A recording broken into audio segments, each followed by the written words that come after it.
Salam Triteos, salam satu keluarga Allah. Pada malam hari ini, saya akan membuka topik dengan judul keutamaan anak Allah.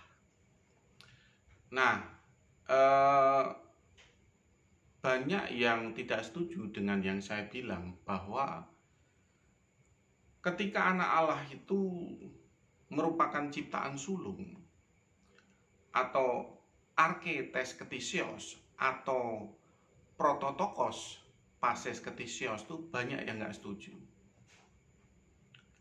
Ya, padahal itu tertulis di dalam Alkitab, tapi banyak yang tidak setuju. Alasannya saya salah tafsir, ya. Alasannya saya salah tafsir. Padahal saya sudah mengatakan berkali-kali. Nah, dua ayat ini ditulis di Alkitab itu adalah segel pengaman. Segel pengaman terhadap para teolog yang nekat, yang ingin meninggikan Yesus pada area pucuk. Bahkan tidak segan-segan mereka mengajarkan ada satu Allah dengan tiga pribadi. Allah yang skizofrenia, ya, berkepribadian triple.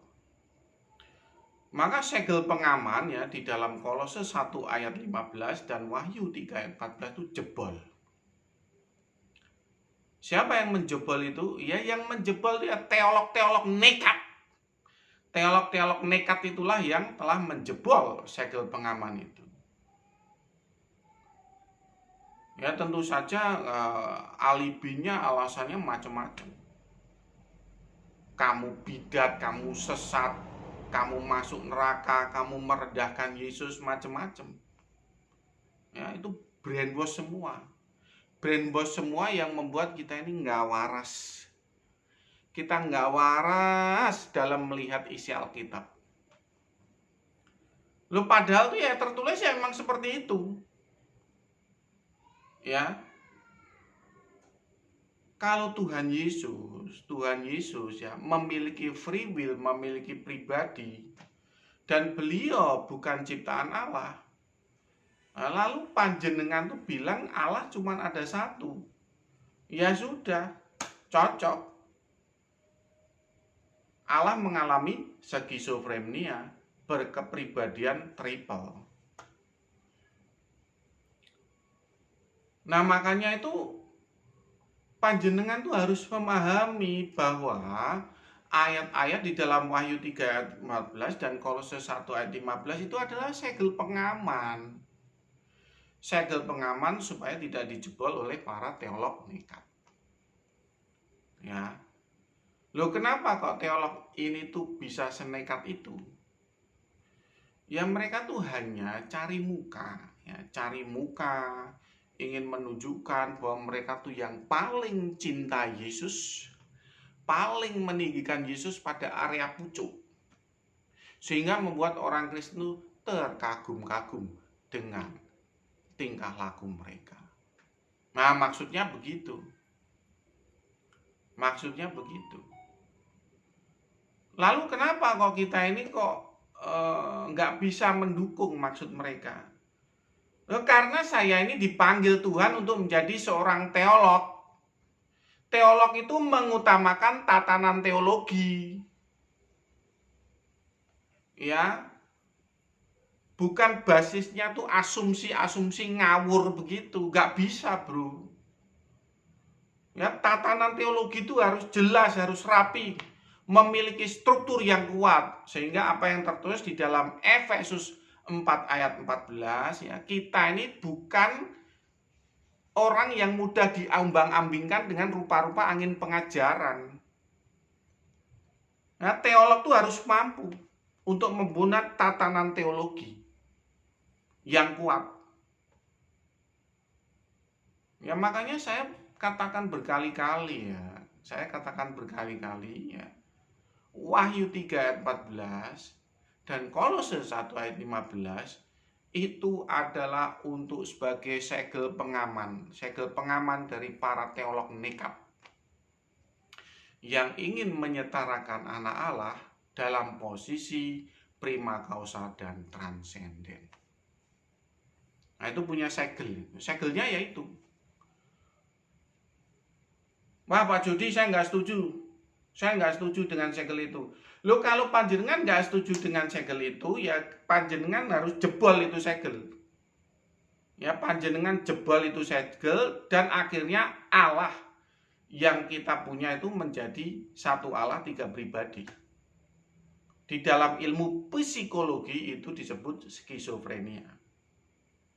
Kalau nggak percaya, tanya mereka. Ya, saya bukan orang psikologi, ya tanya mereka gitu. Ya, kalau orang psikologi itu juga setuju dengan pendapat panjenengan, ya kalian beruntung. Beruntung gitu loh. Jadi ada yang mendukung bahwa satu Allah tiga pribadi itu ada suatu kemuliaan Allah. Ya, itu suatu kemuliaan Allah yang perlu untuk dibanggakan. Ya, saya ucapkan selamat. Saya ucapkan selamat saja gitu loh. Tapi terus ngajak saya, oh no way, saya nggak mau. Saya masih waras bro, masih waras ya, waras. Nggak mau ikut-ikutan jadi teolog nekat, nggak mau. Oh, karena jelas segelnya di dalam Wahyu 3 ayat 14 dan Kolose 1 ayat 15 itu jelas segelnya. Arketes ketesios dan prototokos pases itu segel pengaman, ya, supaya tidak ada teolog nekat yang meninggikan anak Allah pada area pucuk, area prima causa dan transendental. Nah, lalu kalau kita itu mengenal Tuhan Yesus itu sebagai permulaan ciptaan Allah, lalu apa istimewanya? Bahkan kalau tidak salah itu ada yang waktu dulu saya agak lupa sih. Waktu diskusi dan debat dengan saya itu, lalu apa bedanya anak Allah itu kalau permulaan ciptaan Allah dengan pohon pisang? Saya sampai bingung gitu loh. Wah, parah. Jadi permulaan ciptaan Allah itu disamakan dengan pohon pisang, ya. Ini ciptaan, ini juga ciptaan. Ya, Tuhan Yesus ya ciptaan, pohon pisang ya ciptaan, nggak ada bedanya begitu. Nah, itu narasi sesat. Lah, siapa yang membuat narasi sesat itu? Ah, biasa ya, kita sudah tahu lah siapa yang suka memanipulasi, yang suka brainwash, ya kan, yang suka menegakkan bendera gadungan itu siapa, yang panjenengan sudah tahu. Ya, memang dari dulu kelakuannya ya begitu, ya, membuat narasi-narasi sesat, ya, biasa kayak gitu. Nah, pada konten ini ya saya ingin membuka pikiran panjenengan, bahwa narasi-narasi sesat tersebut sebetulnya itu tidak benar. Ya, walaupun ya ini yang pertama itu adalah, walaupun Tuhan Yesus itu permulaan ciptaan Allah, tapi beliaulah yang menciptakan platform surga dan bumi. Ya, bahkan saya boleh bilang itu saya tidak setuju dengan kredo Dinesia yang menyatakan Allah Bapa menciptakan langit dan bumi. Saya tidak setuju. Ya, karena memang di dalam 1 Korintus 8 ayat 6 Allah Bapa itu hanya sebagai prima causa. Di dalam 1 Timotius 3 ayat 16 Allah Bapa itu sebagai sang transenden. Ya, di dalam Yohanes 4 ayat 24 Allah Bapa itu sebagai pribadi yang tak berkiblat. Ya, prima causa sang transenden tak berkiblat Allah Bapa. Ya. Dan tidak ada penjelasan lebih lanjut tentang bagaimana Allah Bapa itu menciptakan platform ini, tidak ada penjelasan lebih lanjut. Nah, jadi begini ya, sedulur Tritios ya, kalau panjenengan pernah melihat film Superman ya, lalu kemudian panjenengan pernah melihat film The Boys, ya panjenengan lihat aja di YouTube lah ya, The Boys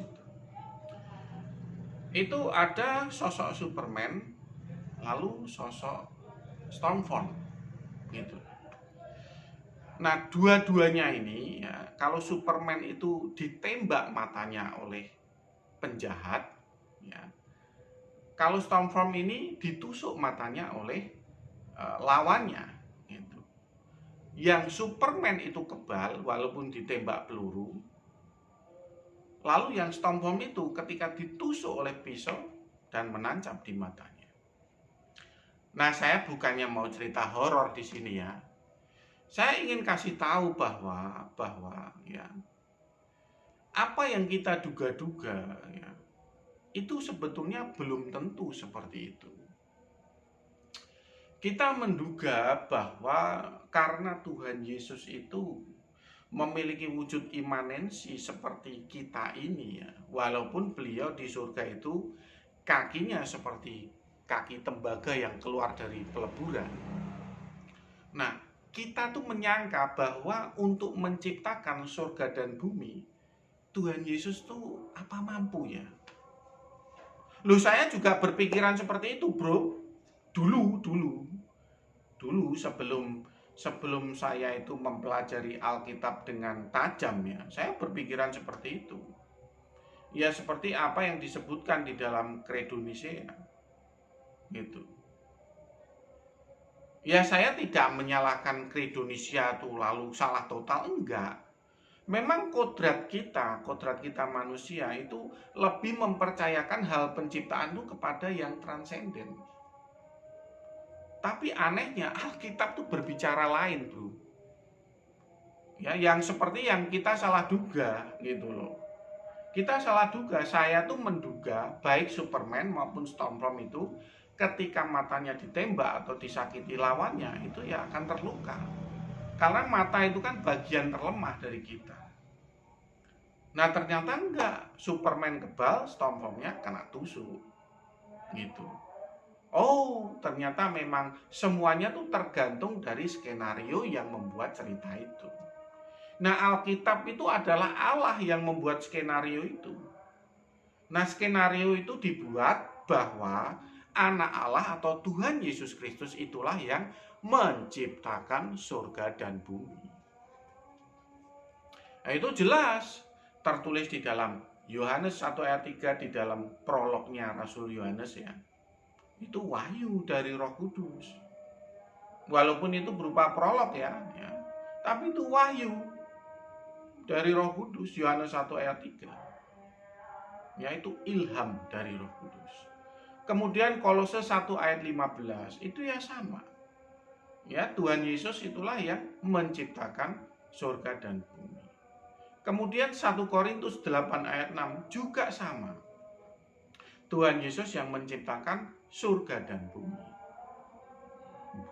Ya, jadi tidak benar ya kalau ada narasi sesat yang menyatakan bahwa Tuhan Yesus itu ciptaan, pisang itu ciptaan, lalu apa bedanya Tuhan Yesus dengan pohon pisang? Itu narasi sesat. Ya biasa narasi sesat seperti itu ingin memfitnah paham subordinasionisme. Oh itu udah wajar, itu biasa ya. Teolog-teolog mereka tuh udah kelakuannya seperti itu. Saya nggak heran. Ya. Udah biasa seperti itu. Jadi mereka mengutarakan narasi-narasi yang sesat. Ya, seperti itu. Ya, itu udah biasa seperti itu. Makanya dari sini kita paham gitu loh. Oh, ternyata tuh memang ya doktrin subordinat itu ada keteraturan. Di sini Allah prima causa, di sini permulaan ciptaan Allah. Permulaan ciptaan Allah inilah yang membuat platform surga dan bumi. Permulaan ciptaan Allah inilah yang berkuasa atas surga dan bumi. Allah Bapa Sang Transenden itu hanya menginginkan yang tinggal di dalam platform itu memiliki free will yang excellent. Kehendak bebas yang istimewa itu kehendak Bapa. Jadi roh-roh kehidupan itu telah terus-menerus itu mengalir di dalam tatanan platform surga dan bumi. Mudeng ya? Ya itulah doktrin subordinasionisme. Doktrin subordinasionisme itu mengandung rahasia kerajaan Tuhan. Bahkan kalau panjenengan aplikasikan di dalam sisi bisnis ya, kemungkinan besar berhasil. Ya, ada bos garment di Bandung, saya pernah simak tapi lama sekali. Dia banting setir membuat platform seperti food court. Nah, bos garment itu menjadi sang transenden. Dia membuka platform food court di mana-mana. Ya, dia menjadi sang transenden atau investor. Lalu kemudian food court yang ada di kota ini ya dipasarkan sama Rina ya sebagai istilahnya tuh penguasa atau ciptaan sulungnya gitu. Ciptaan sulungnya dalam tatanan bisnisnya gitu. Ya, Rina berkuasa di kota Cirebon ya. Lalu kemudian dia membuat platform lagi di kota Bandung ya. Di kota Bandung dia lalu membuat penguasa di sini namanya Dani. Platformnya tuh banyak. Nah, dia berhasil dalam bisnisnya itu. Nah, karena ya dia menerapkan rahasia trinitas hierarki. Itu rahasia kehidupan. Ya, semoga panjenengan yang menyimak ini mempraktekannya dan sukses ya. Semoga ya. Ya itu kan bisnis, jadi platformnya bisa banyak. Kalau surga dan bumi ya satu. Nggak ada surga dan bumi banyak, begitu nggak ada. Ya cuma satu. Ya platform surga dan bumi. Makanya Tuhan Yesus disebut anak yang tunggal. Itu hanya satu. Ya kan? Tuhan Yesus itu anak yang tunggal. Nah kalau bisnis itu kan beda bro. Bisnis kan bisa panjenengan multiplikasi semampu panjenengan. Mudeng ya. Tapi itu intinya adalah tatanan rahasia kehidupan.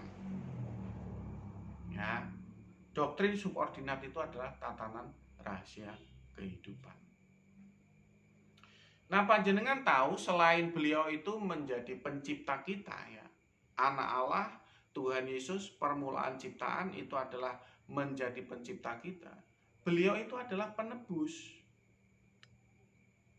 Ya. Di dalam kitab Yesaya 54 ayat 5, ya, Allah yang Maha Kudus adalah penebus kita. Tuhan Jehovah. Ya. Tuhan Jehovah itu ya anak Allah itu sendiri. Tuhan Yesus itu sendiri.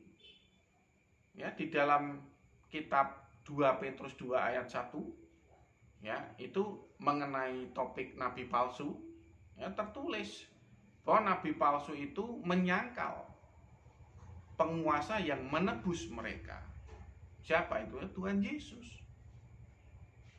Ya, Tuhan Yesus yang menebus mereka. Nah itu. Jadi clear bahwa yang menebus dosa kita ya, kodrat dosa kita sebetulnya ya. Nah, lain kali saya akan buka topik mengenai penebusan ya, tapi lain kali lah. Ini masih dalam topik Trinitas. Jadi yang menebus kita itu Tuhan Yesus, bukan Allah Bapa. Mudeng ya, sedulur ya. Jadi yang menebus itu Tuhan Yesus, bukan Allah Bapa. Ya. Allah Bapa itu transenden, bro. Transenden. Kalau beliau itu mati, ya, di dalam Wahyu 1 ayat 18, kalau sang transenden itu mati, nah dia harus imanen. Dia harus imanen lalu nitis. Nah kalau beliau itu transenden, mati itu hanya hipostasisnya. Kalau yang transenden mati hanya hipostasisnya dan ngaku mati, cilaka. Cilaka. Jadi iblis itu tukang tipu, dan Tuhan pun juga nggak jauh-jauh dari apa yang dilakukan iblis. Iya, dia ngaku mati tapi sebetulnya nggak mati beneran. Nggak mati beneran, yang mati itu hanya kemanusiaannya. Nah, udah. Kalau panjenengan ya sedang mengikuti doktrin itu, tinggalkan dah. Tinggalkan. Wah, udah. Wah, udah pasti sesat itu. Doktrin seperti itu udah pasti sesat. Ya. Kecuali begini ya, kecuali Tuhan Yesus tuh ini aku ndak mati beneran kok. Itu hanya hipostasisku saja. Itu hanya kemanusiaanku saja yang mati. Ya, itu ndak apa-apa. Nah, Tuhan Yesus jujur gitu, yang mati hanya kemanusiaannya saja. Tapi kalau beliau tuh benar-benar ngaku dia tuh mati, dan panjenengan menafsir yang mati itu kemanusiaannya, ya sudah. Panjenengan sudah mengikuti doktrin yang sesat. Ya. Kalau panjenengan ngeyel silakan ya. Silakan. Saya nggak mau ikut-ikutan. Loh kok bisa begitu? Lah berarti apa yang dikatakan Tuhan Yesus itu hanyalah penipuan. Nah, dia ngaku mati tapi yang mati itu hanya kemanusiaannya saja. Jadi nggak mati beneran. Gitu. Jadi kealahannya masih hidup, yang mati kemanusiaannya.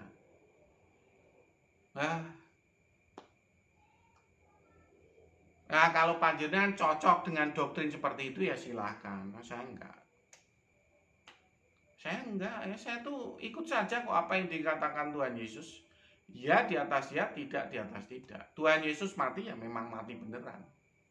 Enggak ada terus yang mati kemanusiaannya gitu kan, yang hidup kealahannya gitu. Walaupun di kayu salib tuh yang mati kemanusiaannya, kealahannya masih hidup gitu.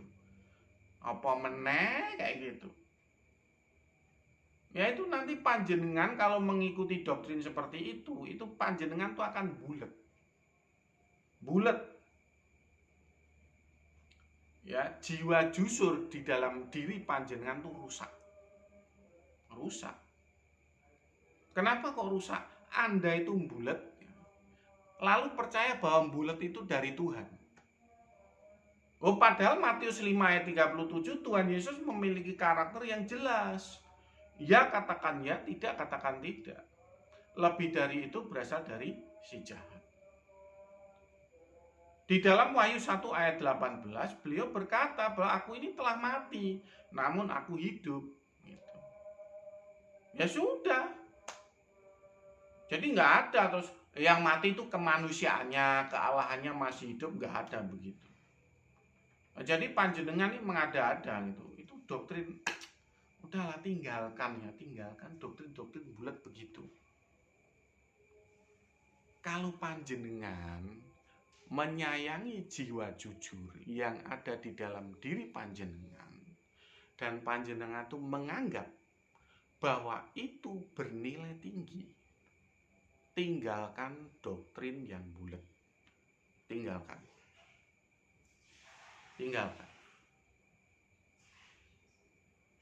Ya.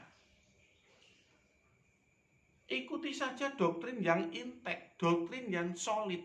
A ya A, B ya B. Triteos ya triteos, wanes ya wanes. Nggak usah bulat.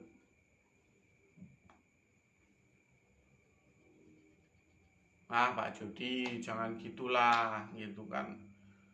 Saya kan ya nggak berani ya percaya sama Pak Jody. Pak Jody itu siapa? Loh, saya bukan siapa-siapa, bro. Ya, saya itu hanya orang biasa yang dipanggil Tuhan untuk menjadi seorang teolog, ya. Teolog untuk membuat tatanan teologi yang jujur, yang sesuai dengan apa yang tertulis di dalam Alkitab. Tatanan teologinya rapi, kuat, dan tidak mudah digoyang. Yaitu tatanan teologi subordinat atau homoiousios. Mengenai panjenengan percaya atau tidak, saya serahkan sama panjenengan. Yang jelas saya bukan siapa-siapa. Lah kalau panjenengan memang punya Roh Kudus kan ya pasti akan Roh Kudus itu bersaksi di dalam diri Anda.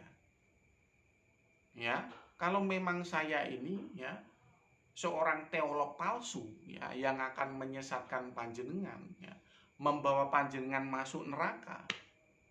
Ya tentu saja Roh Kudus pasti akan berbicara kepada panjenengan. Oh, hati-hati Pak Jody itu teolog palsu. Lah sekarang panjenengan, hati nurani panjenengan bagaimana? Roh Kudus yang ada di dalam diri panjenengan bagaimana? Saya serahkan pada panjenengan. Gitu. Ya cuman saya tuh hanya berkata bahwa sayangilah kejujuran yang masih melekat pada jiwa panjenengan ini. Karena itu sangat berharga, bernilai tinggi di mata Tuhan. Ya kalau Tuhan Yesus bilang aku telah mati, ya sudah, memang beliau telah mati. Jangan ditambah-tambahi kemanusiaannya yang mati, kealahannya masih hidup. Nah ini maksudnya apa kayak gini? Ya maksudnya sungguh-sungguh nggak mati gitu. Atau bagaimana? Nggak matinya sungguh-sungguh atau bagaimana? Panjenengan akan menjadi seorang yang bulat dengan doktrin Anda. Ya mati ya sudah mati. Ya, memang itulah yang harus dilakukan ketika Tuhan Yesus menjadi penebus. Dan yang sosok yang mati itu harus imanen ya. Imanen bertata di surga, tapi imanen ya, bukan transenden. Kalau transenden mati, matinya itu mati muspro, bukan mati beneran. Alah udahlah, kalau saya bahas ini bisa 2 jam nanti. Ya, kalian transenden sama imanen aja masih bingung kok. Transenden sama imanen aja masih bingung. Aduh.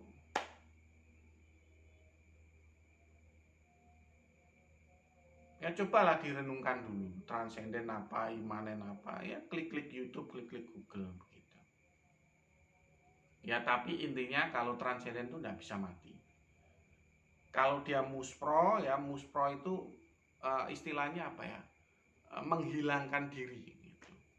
Muspro di dalam alam materi tiba-tiba hilang secara gaib. Nah itu bisa. Memang transenden itu begitu. Nah tapi kalau mati seperti kita ini ya nggak bisa. Kalau panjenengan memaksakan doktrin seperti itu, wah udah makin hancur. Lalu yang ketiga selanjutnya setelah menjadi penebus, anak Allah atau Tuhan Yesus atau permulaan ciptaan Allah itu memiliki keistimewaan bahwa beliau itu menjadi hakim atas kita. Ya, artinya memiliki keputusan atau surat keputusan kita ini masuk surga atau neraka. Ya, ya panjenengan baca di dalam Yohanes 5 ayat 22 dan ayat 27. Ya, beliau Tuhan Yesus itu sebagai hakim. Allah Bapa sudah menyerahkan hakim ini, kuasa hakim ini kepada anak. Karena beliau adalah anak manusia. Nah, jadi jangan sembarangan. Panjenengan tuh jangan samakan ya, permulaan ciptaan Allah dengan pohon pisang. Saya nggak percaya loh ada orang Kristen yang ngomong begitu. Sayangnya nggak saya rekam. Tapi sudah lama itu debat yang lama banget. Ya mereka kan menganggap saya ini bidat, saya ini sesat, merendahkan Yesus ya. Mereka membuat narasi apa bedanya Tuhan Yesus ciptaan dengan pohon pisang yang juga ciptaan. Luar biasa. Nah, biasa narasi-narasi sesat itu memang selalu ada. Nah, ketiga itu sebagai hakim. Ya panjenengan jangan remehkan, panjenengan bisa masuk surga atau neraka ya karena hakim ini. Ya. Nah, itu keutamaan anak Allah, keutamaan Tuhan Yesus yang dijelaskan di dalam Alkitab itu sangat luar biasa. Nah, jangan panjenengan tuh sepelekan tentang itu.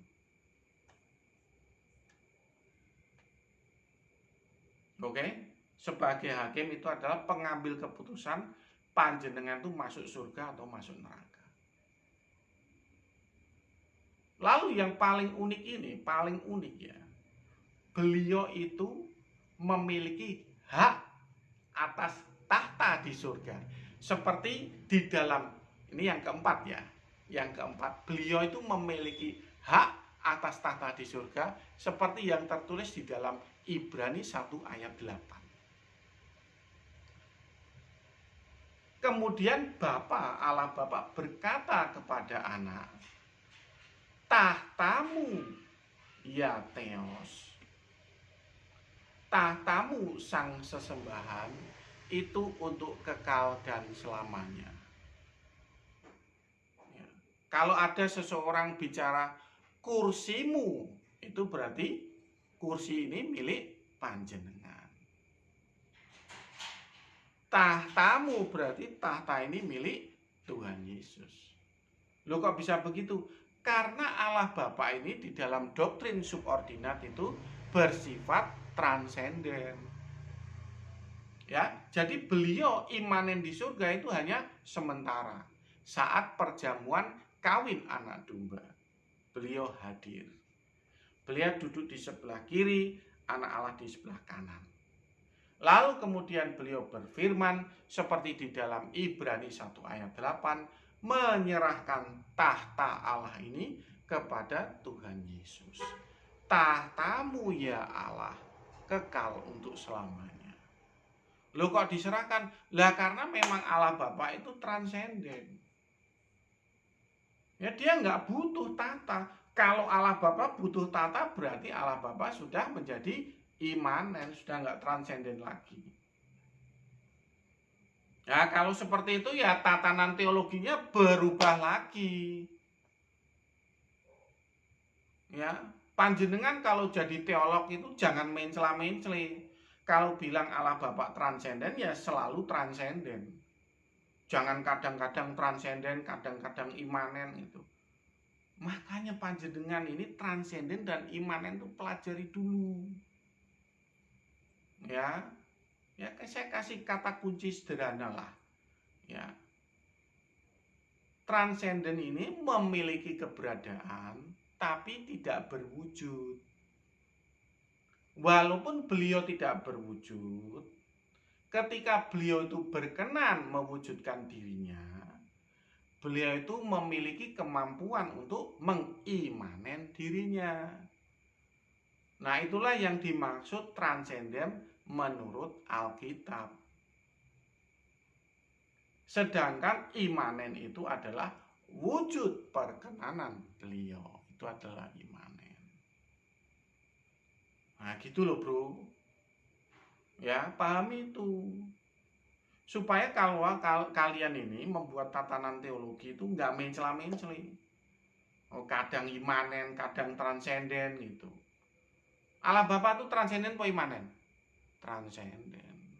Berarti beliau butuh tahta enggak? Enggak. Aduh. Makanya panjenengan ini kalau ikut teolog tuh ikut teolog yang bener. Jangan sering ikut teolog yang bulat. Nah, makanya nungsep begitu, transenden imanen aja kagak gadek, kagak mudeng. Makanya bulat kalau memahami Alkitab. Ya, lalu kita lompat yang kelima. Itu adalah hak tafsir tentang Allah Bapa. Nah, itu prolog itu dikemukakan oleh Rasul Yohanes. Itu ilham ya. Ilham dari Roh Kudus. Tidak ada seorang pun yang pernah melihat Allah Bapa. Nah, tapi anak tunggal Allah yaitu Tuhan Yesus Kristus yang duduk di pangkuan Bapa, beliaulah yang menyatakannya. Menyatakan di sini itu adalah bereksegesis atau menafsir tentang Allah Bapa. Bosom of the Father itu pangkuan Bapa.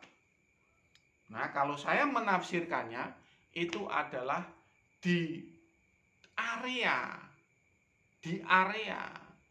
endapan energi kosmos Allah Bapa. Ya, ada energi kosmos ya. Lalu kita kemudian itu bikin spektrum terhadap energi kosmos itu. Lalu muncul spektrum itu seperti distribusi Gauss. Nah, di area pucuk yang melengkung distribusi Gauss ini, ya, itulah yang disebut dengan bosom of the Father, duduk di pangkuan Bapa. Nah, disitulah anak Allah berada, di pangkuan Allah Bapa. Ya, di pucuk energi kosmos Allah Bapa yang transenden itu. Loh, saya ini bereksigesis. Ya. Lah, daripada para teolog-teolog menjelaskan bahwa pangkuan Bapa, ya, pada bingung. Gimana maksudnya ya pangkuan Bapa ya, pangku-pangku begitu. Kayak kita tuh mangku anak gitu kan, orang kan pada bingung. Ya, sekalian aja saya bablasin juga. Saya jelaskan di dalam spektrum energi kosmos. Ya, mengenai panjenengan nggak setuju ya nggak apa-apa. Kalau lebih menyukai bahwa anak Allah dipangku itu dalam konteks dipangku beneran. Oh enggak, itu enggak dipangku beneran. Lah kalau nggak dipangku beneran, coba panjenengan tafsirnya apa, eisegesnya apa? Nggak mudeng pasti. Makanya jangan biasakan ikut teolog-teolog yang bulat itu. Taunya tuh nggak begitu, nggak begini, nggak begitu, nggak begini. Tapi begitu ditanya yang bener apa, nggak tahu, nggak ngerti. Ya, kalian harus berani bereksigesis ya tentang Allah transenden. Nggak apa-apa.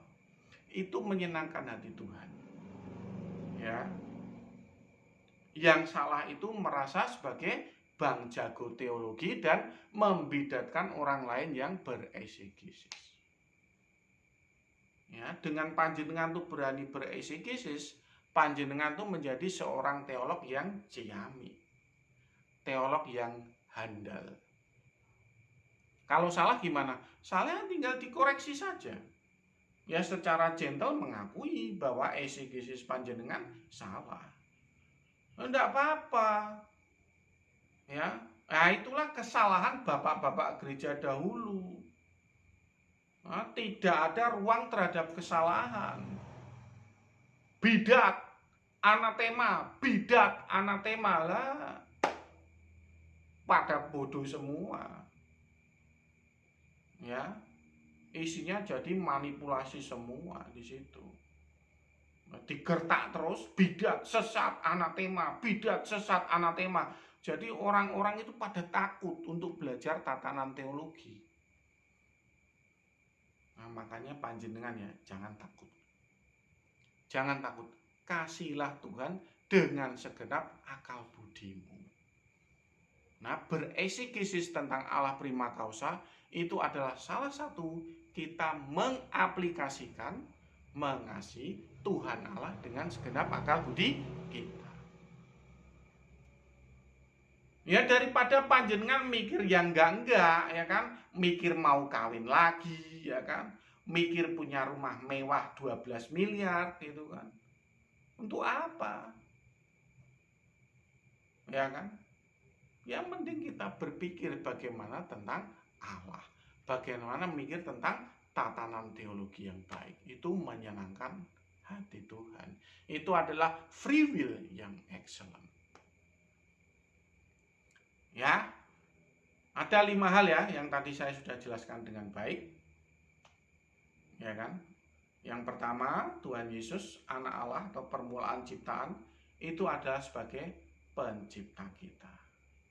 Yang kedua sebagai penebus kita. Yang ketiga sebagai hakim kita. Yang keempat yang bertahta di surga. Yang kelima yang memiliki hak tafsir tentang Allah Bapa transenden. Luar biasa ini. Ya, 5 keutamaan anak Allah ini. Luar biasa, istimewa, ya. Maka beliau itu memang layak dipuji dan disembah, ya. Saya mencintai Tuhan Yesus, saya menghormati Tuhan Yesus, dan Tuhan Yesus adalah segala-galanya bagi kita. Gitu ya sedulur Tritios, saya akhiri narasi yang saya kemukakan pada malam hari ini. Terima kasih untuk perhatiannya dan salam Tritios, salam satu keluarga Allah. Tuhan memberkati.